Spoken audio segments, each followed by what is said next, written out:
Welcome to the Carbon Trust South Africa Route to Net Zero event. Despite having contributed to global warming, Africa stands out disproportionately as one of the most exposed regions to the adverse effects of climate change. And now is the time to act. African businesses have a major role to play in delivering a recovery that is both good for growth and for the climate. Key to this will be the corporate sector's ability to set and achieve ambitious net zero targets. And this event is part of a series aimed at supporting businesses on their journey towards climate leadership. Now, let's have a quick look at what's coming up. We have a fantastic panel from Safaricom 91 and Anglo American who will be talking to us about net zero, how to make it happen. And they'll be asking you, when do you think is a realistic year for Africa to reach net zero? Later on, Christel van Vuren will moderate a panel on green finance with the Johannesburg Stock Exchange, Macquarie, SEB Merchant Banking, Rand Merchant Bank, and CDC Group, looking at what incentives there are to invest in the route to net zero. There will be some expert keynote presentations from the Carbon Trust and others, including how to set science-based targets from Olwen Smith, and where are we on the route to net zero from Pauline Opdebeek. Now, this is a live conference, in case you haven't realized, so I'm just going to switch to my view here of Glisser. And I'll just have to pause myself. So it's going to ask, which country are you from? I'm from the United Kingdom, so I'll just type that in if you haven't already. And hopefully we can see, I can also see myself from the past, which is slightly freaky, a little bit of live streaming magic there. But hopefully we'll also be able to see the word cloud of where you're all from. So you'll see these polls popping up with each of the sessions as we run through the day. You'll also be able to ask questions over on the right-hand side. So if you look at me, that's me that's moving. Over on the right-hand side, you'll find slides, you'll find subtitles. There are actually 16 languages, including English, French, and Arabic. If you want the slides, you can also download them here. So lots of resources for you to help with your route to net zero. Now, I've mentioned some fantastic speakers coming up, but first of all, we've got a great session for you. And I'm delighted to welcome the Chief Executive Officer of the Carbon Trust, Tom DeLay. Ralph, thank you very much indeed. And good afternoon to everybody. I'm absolutely delighted to be able to open this afternoon's event. It's the approach we're taking to tackle a global issue by recognizing regional differences that has driven us towards a series of specific events, continent by continent. And I'm absolutely delighted that we've got this event focused on Africa. Africa for me has a very personal connotation. I was lucky enough to work for over 7 years during my professional career so far in Africa, in a whole number of different countries, but primarily in Central Africa and Eastern Africa. And it really gets very personal because at the end of the day, I have 2 sons and both of them learned to walk and talk in Africa. So I'm absolutely delighted that we are running today's event. A few words very quickly for those of you who might not know the Carbon Trust.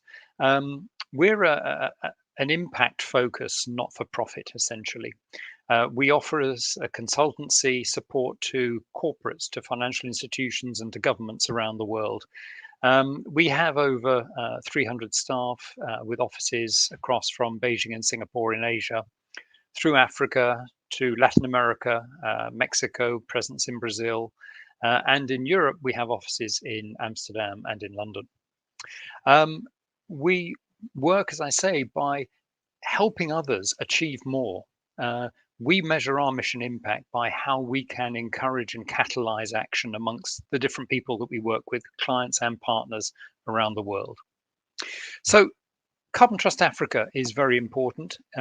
We've had a base in South Africa now for a few years. We're growing it pretty fast and we're very ambitious for our plans in Africa. It's a continent full of opportunity. As Ralph said, to some degree, Africa is maybe the least responsible for the climate change crisis that we're facing and the carbon emissions that have built up. and is also amongst the most vulnerable. But I see it maybe slightly differently. It's in the opportunity lens, the opportunity in renewables and clean energy that goes right across Africa and is very substantial. And also the opportunity to bring on board the finance that will help steer growth and development to be just, to be resilient, and to be low carbon. Those are not exclusive. They can absolutely be achieved together across Africa. So if Africa is a focus for us, maybe I should just finish by a quick thought about COP26 up in Glasgow. I was delighted to see how many people had actually made it to Glasgow from Africa amongst many other continents. And there was progress made, even though that progress didn't meet many people's expectations, including ours. But nevertheless, there was progress made in some particularly difficult entrenched positions in forestry, in coal, and also recognition that the US and China almost struck a bilateral deal that, look, we are going to collaborate on this. It's important. And we'll tell the world that we're doing that. So that is very positive. We can't declare victory. Net zero is an enormous challenge. It's incredibly hard, but yet incredibly important. And that's what today is all about. We need to recognize that there are lock-ins of assets, lock-ins of behaviors, vested interests that maintain the status quo and have a narrative built around the status quo will get us there. Well, it won't. We need to make very significant change. And we need to dominate the narrative by showing how net zero can really be real and an opportunity, not just a risk. So I'm going to wrap up with just one last thought. If COP26 had momentum, it had movement, it also flagged a rising tide of greenwash, a real concern amongst many people that momentum is such that maybe you just have to forget the facts and just make a big claim. We're all about trying to substantiate claims, to make them real, to make them credible, and to make them sincere.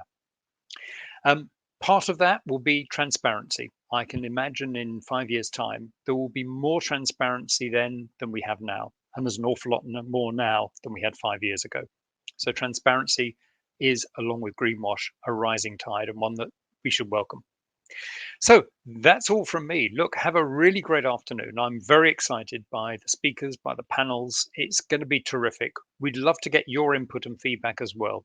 What we can do in Africa and what we can do to help Africa. Thank you very much.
Thank you, Tom. Now, just because I mentioned the word cloud, I'd like to welcome, I can see here people from South Africa, from Germany, from the UK, also from Uganda and Kenya. So Karibu to my Swahili speaking friends. Just like Tom, I've also worked and traveled extensively in Africa, but particularly East Africa. So something close to my heart. Now, the next session, I'd like to introduce Rohitesh Dhawan, who is the President and Chief Executive Officer of the International Council on Mining and Metals. That's the ICMM. Now, Rohitesh was appointed CEO of ICMM relatively recently in April 2021, and he's passionate about the transformative power of mining, particularly in emerging markets where he spent 2/3 of his life. I know that Rohitesh was at COP26. I'm looking forward to hearing his perspective along with Tom's. Over to you, Rohitesh.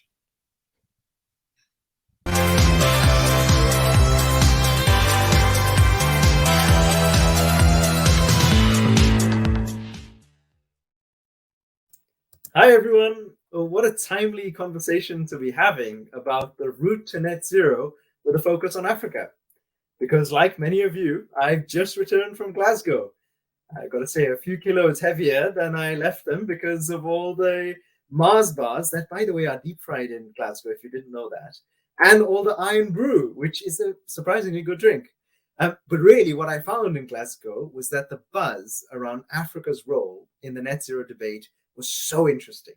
So even though I'm coming to you from London right now, South Africa is my home. So this really is a pleasure to be a part of this conversation. Now, especially off the back of a very successful campaign from the Springboks here. And we'll just ignore what happened in the last game. So, the perspective that I'll be sharing with you today comes from a sector that really is at the heart of the net zero conversation, particularly in Africa. And that is the mining sector. I say at the heart of the conversation because metals and minerals are literally the lifeblood of the technologies that will make net zero possible. So the challenges with Eskom and load shedding notwithstanding, I think we can all agree that the future of transport is electric and the future of electricity is renewable. Now, for both those things to happen, we're going to need a lot more metals and minerals. Consider, for example, that the typical electric car takes 6 times the metal inputs of a petrol or diesel car. An offshore wind farm, like the ones we're building off the west coast and the east coast of South Africa, takes 11 times the metal inputs of a typical gas-fired power station. So it follows then that if net zero is our North Star, then metals and minerals are the spaceship that will get us there. And at the risk of taking this analogy too far, that spaceship, it won't be built at NASA, but instead it will be built on the continent of Africa. Across our 54 countries, we are blessed with many of the metals and minerals that will power the technologies of the future. Just consider, for example, South Africa's dominance in manganese, or DRC's criticality to the cobalt supply chain. Some of the recent merger and acquisition activity shows that the world recognizes Africa's resource depth in these areas. Take, for example, Ganfeng's recent acquisition of the lithium deposits in Mali, or Jiangxi's investments in Zambia's copper belt. Now, I've deliberately, of course, chosen to highlight for you the investments that have been made from companies that are not part of ICMM, and I'll tell you a little bit more about ICMM in some time to come, so you know that I'm not being parochial and that this is a trend globally. So now, look, we all intuitively know that mineral resources have the potential to either be a curse or a blessing, and that depends on how responsibly they are mined, processed, and used. Now, we must keep that absolutely front and center of our minds as we think through Africa in a net zero economy, because supplying these metals and minerals, which will go to power the world's energy transition, can either be a force for development or a destructive social and environmental activity. Let me deal first with the upside of that equation.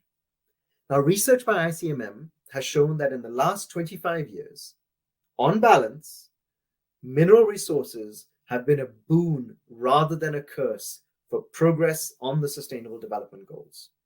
Now, that may surprise many of you, since the idea of the Dutch disease and the resource curse has indeed been so popular. And in many cases, that has been true. But our report on social progress, which is available on the website if you're interested, shows that citizens in countries that are classified as minerals dependent are on average healthier, wealthier, and have better education outcomes than in countries without a large mineral sector. Now, as an economist, trust me, I'm very aware that correlation does not mean causality. But if you read the report, you will see in great detail the factors that seem to clearly support the idea that more often than not, there is a resource dividend, not a resource curse. It specifically calls out countries like Botswana and Guinea for notable progress and the reasons why those countries have made progress. Now, interestingly, the research has two other findings. The first is that even within those countries, or what we would call, I guess, provinces in South Africa or regions in those countries, where mining and the industrial complex that goes with mining is stronger, those regions tend to achieve faster progress on the Sustainable Development Goals than those without the presence of the industry.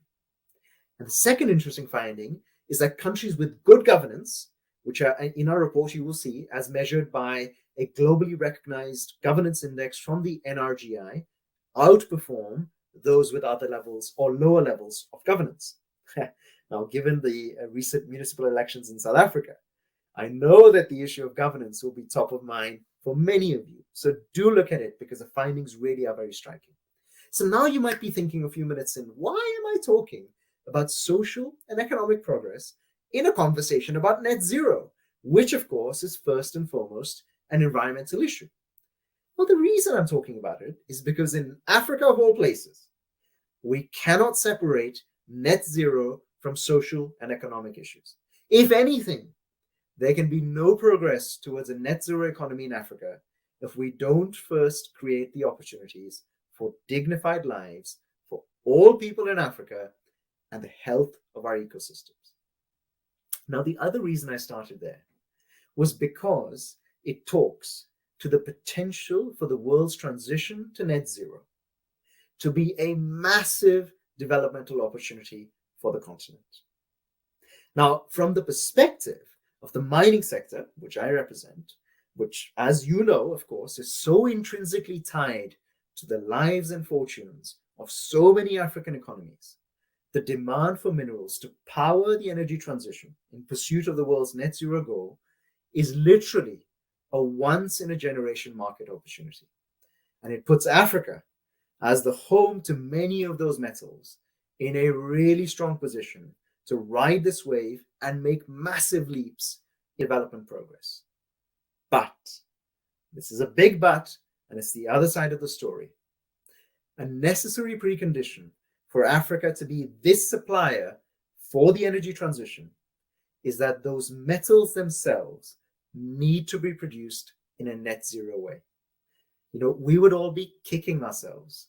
And frankly, people in climate vulnerable communities across the continent would be right to point the finger at us if we try to solve the problem of too much carbon in the atmosphere by adding even more carbon to it as we produce these metals and minerals. Put quite simply, the extraction, processing, and use of these metals and minerals must themselves be net zero. So to that end, and I promised you I would tell you a bit more about ICMM, the 28 companies that make up the ICMM, which stands for the International Council on Mining and Metals, which I have the privilege of leading, earlier this year, before COP26, committed to achieving net zero scope 1 and 2 greenhouse gas emissions by 2050 or sooner, in line with the goals of the Paris Agreement. Now, I hope that at least some of you, when you hear that, immediately think blah, blah, blah. Because no net zero announcement these days should be accepted, much less applauded, unless there is serious intent and a plan behind it. So let me tell you our plan.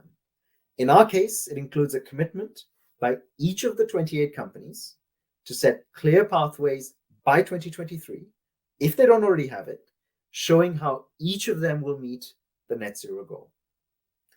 It's also a commitment to disclose, in line with the Task Force on Climate-Related Financial Disclosures, or TCFD, also to provide annual updates on scopes 1, 2, and 3, disclose all data and assumptions that they use in setting targets and in measuring progress, and in cases where intensity targets are used, which may be appropriate, of course, in the short or medium term, particularly in growth assets in emerging markets, then if intensity targets are used, then show the absolute increase or decrease in emissions. Now, these companies, which I'm proud to say include 5 Africa-based mining companies, and many more, of course, with significant African presence, together we make up 1/3 of the global mining industry. And that's spread across 650 sites in over 50 countries. Many of these companies would have had individual decarbonization targets in place. In some cases, those targets were even net zero. But we've come together to speak with one voice, to clearly show the sector's intention to do its part in the route to net zero. And we must acknowledge, and we try and do so through this commitment, our special responsibility as the suppliers of these critical minerals to minimize our own negative impacts on the environment. Now, what this commitment also means is that our customers and suppliers, which are in other sectors, know that in the mining industry, they have a committed partner to decarbonization, so that we can jointly find solutions to what would be our scope 3 emissions, which of course are very significant for some commodities like thermal and metallurgical coal and iron ore, and which would be their scopes 1 and 2. Now, look, I'm not going to have time to go into scope 3 in detail now, but it's obviously an enormous area of focus for us, as it should be, frankly, for any sector where the majority of total impacts come from the use or the processing of products. So look, to conclude, let me try and summarize everything I've said into just 2 sentences.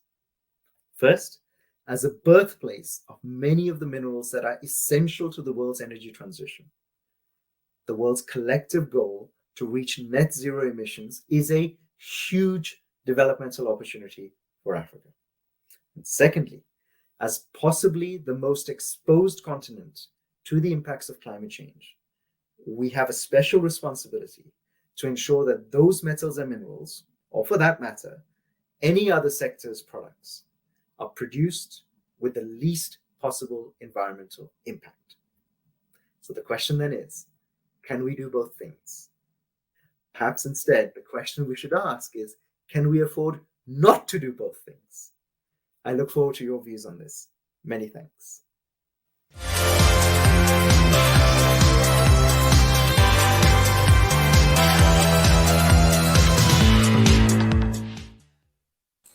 Thank you very much, Rohitesh. Now, I can see that some of you have been asking questions. Thank you. Because we're going to try and keep on time, we're going to take those questions in the next panel session. So make sure you stay tuned. Now, it's time to discuss how and why we should be setting targets. And we're delighted that Olwen Smith from CDP is here to talk to us about why it's not just that we need to act, but also what can we do and how do we go about it? And also how the corporate community can bend the curve on global emissions. Over to you, Olwen.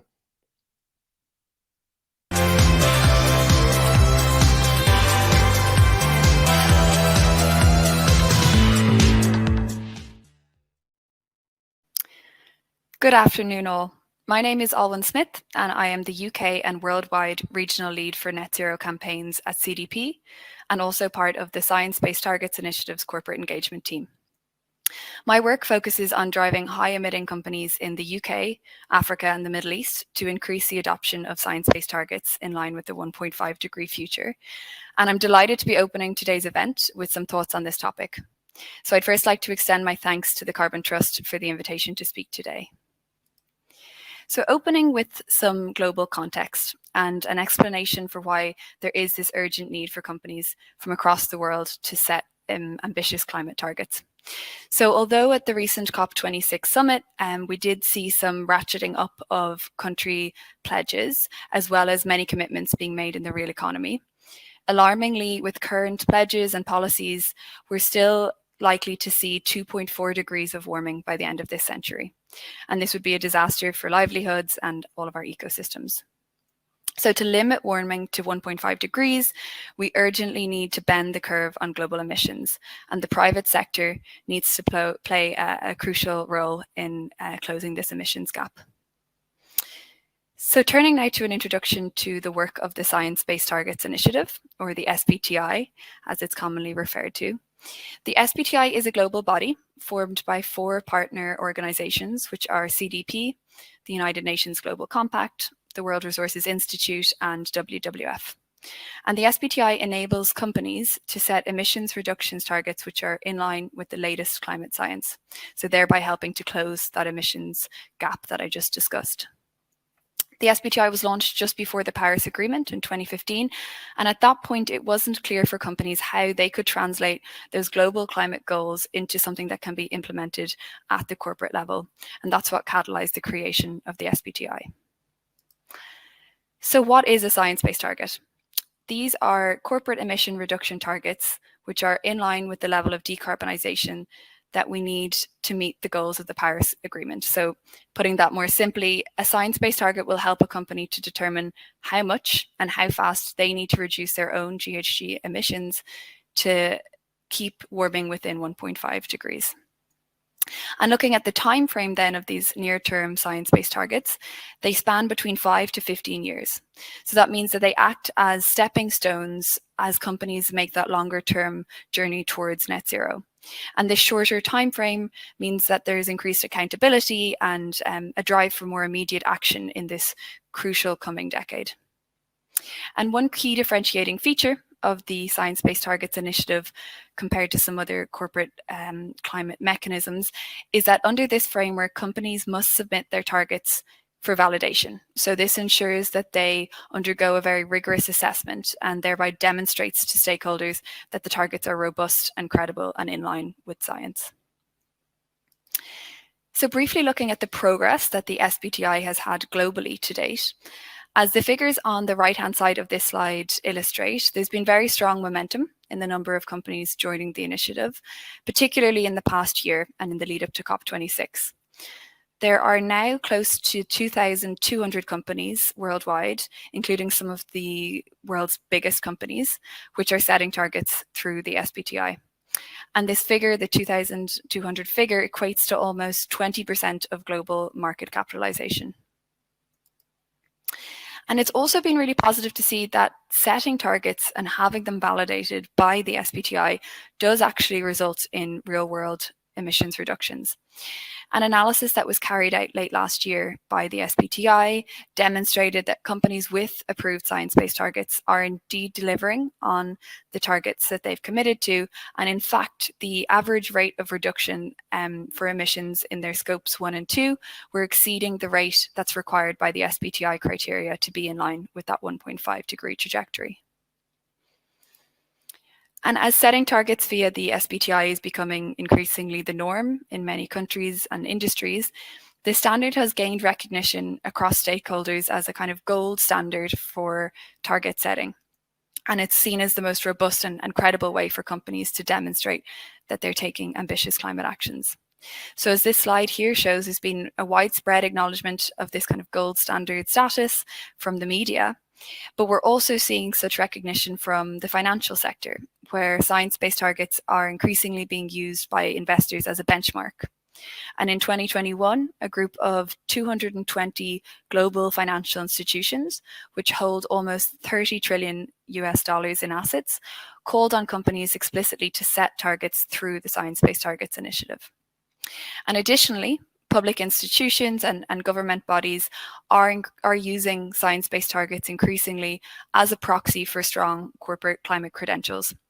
This was evidenced by the UK government's call for potential corporate sponsors at COP26, which only allowed companies that had their targets approved by the Science-Based Targets Initiative to sponsor. But setting science-based targets isn't just about combating climate change, and there is also a really strong business case for doing so. This slide here depicts some of the key benefits of going through this process. So starting at the bottom and working up. Firstly, setting ambitious targets enables companies to really seize and take advantage of the opportunities within the low carbon transition. So for example, this is by maybe innovating to develop low carbon products and services that are going to increase in demand. Then secondly, setting a target through the SBTi helps a company to anticipate regulatory and policy developments. So having this plan laid out can help a company to reduce its exposure to the more strict emissions and energy regulations that are going to come into force in the coming years. And it also helps to mitigate transition risks, so like changing patterns of consumer behavior and demands.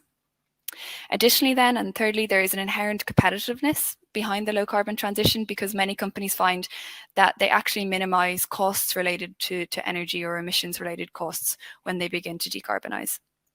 And methods used to set science-based targets also challenge companies to, realign with this low carbon economy and to avoid the risk of having any stranded assets. And then finally, and perhaps most importantly, setting a science-based target does enable companies as well to address stakeholders' expectations. So we're seeing investors and customers increasingly scrutinize companies and expect them to have these kind of robust targets in place. So setting a science-based target can really help you to meet those expectations well in advance. Recognizing then that companies often face sector-specific decarbonisation challenges, the SBTi does offer different approaches to target setting depending on which sector you're based in. So the initiative developed a target setting methodology called the sectoral decarbonisation approach, specifically for companies that operate in energy intensive sectors. So this includes, for example, cement, steel, power generation, and a number of others. And as shown on the right-hand side of this slide here, this approach uses a convergence theory.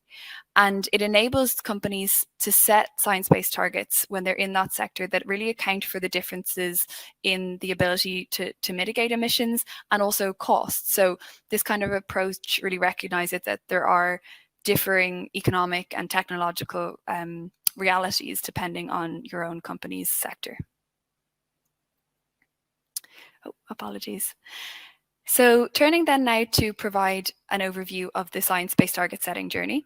So really the process that companies would expect to follow if they decide to set an SBT and what the key milestones are along this journey. So the first step for a company is to make a commitment. And this is where a company signs a commitment letter and submits it to the Science-Based Targets Initiative. And once the company makes that commitment, that kicks off a 24-month period or 2-year period in which the company has publicly demonstrated to its stakeholders that it has an intention to set a science-based target. And during that time, your company's name will appear on our website and be marked as committed. So during that 24-month period, companies need to model or develop their targets, and then crucially, as I mentioned at the beginning, submit the target to the SBTi in order to be validated. So as I said, that really is a key differentiating feature of this process, because under the model, companies is going to have their targets assessed by a team of technical analysts to make sure that it meets the SBTi's strict criteria. Then once the target is validated, assuming it's approved, that would be reflected on the Science-Based Targets Initiative's website, and the details of the target itself will be published. And that helps to provide this kind of transparency to your stakeholders. That's, of course, where the real work starts. Companies need to, of course, implement actions then to reduce emissions, and on an annual basis then be disclosing their emissions in order to be transparent about their progress against these targets. Taking more of a regional focus now, I'm going to examine the uptake of science-based targets within Africa. So to date, there has been a relatively low number of companies setting targets within Africa, but we have seen an increasing momentum here in the last few months. So in total, there are 19 African companies part of the Science-Based Targets Initiative, and 5 of these have already had their targets approved. These include the Kenyan telecoms company Safaricom, as well as South African companies Hulamin from the aluminium sector and Woolworths, the retailer. And we do really see a quite wide array of sectors being represented across these 19 companies. So there's 13 sectors represented in total, and they also include financial services, power generation, construction. And finally, the graph on the right-hand side of the slide here depicts the geographical spread of these countries, or companies, I should say, and the countries that they're headquartered in. So as you can see, the biggest number based in South Africa, followed by Kenya and Mauritius. But we do hope to see these figures increasing across the board in the coming months and years. And on that note, then, looking ahead at what's to come for companies in Africa, firstly, I think it's important to highlight that the next COP summit, COP27, will take place next year in Africa. So that will be in Egypt in November 2022. And I think it is likely to say that the summit taking place there will bring additional momentum to the topic of climate change for companies based in Egypt, but also in the wider region. We've also seen an increased level of ambition in the national climate targets being set by many of the largest African economies. So I've selected a few examples of these here on the slide. And in coming years, these national level commitments will become embedded in the regulatory landscape where your companies are operating. And so it's important that you consider that and look to set a science-based targets now to ensure that you're staying ahead of the curve on that regulation. And finally, looking ahead, I think there is a great opportunity here for companies based in Africa in terms of green growth in the coming years. So we've seen this really clear global market signal now, whereby almost 90% of global emissions are covered by net zero country pledges of some sort. And acknowledging the growth expected in more developing countries, this clarity provides an opportunity for companies and really whole value chains to start designing industrial processes and policies that anticipate the mega trend of decarbonization over the coming decades, and that ensuring that it translates into sustainable growth, investment, and of course, employment opportunities. So I'm going to close things off here by giving a call to action for all of you attending today's event. I would urge you to consider committing to set a science-based target in line with the 1.5 degree future, because now is really the best time for this ambitious climate action, and we cannot negotiate with that carbon budget I showed on the first slide. So the sooner we begin transitioning, the smoother that transition will be.